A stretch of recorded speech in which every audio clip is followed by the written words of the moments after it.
Maliban sa magandang beaches at tanawin, may tuturing na isa sa pinakasikat na isla ng Pilipinas, ang Limasawa.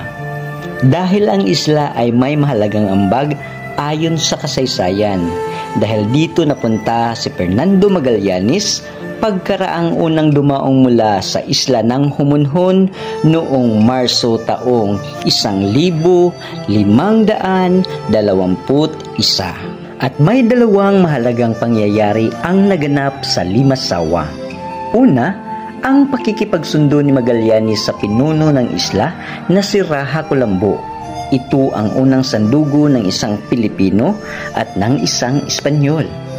Ikalawa, ang tinatawag na unang misa sa Pilipinas noong Linggo ng Pagkabuhay, buwan ng Marso, ika-31 araw, taong 1500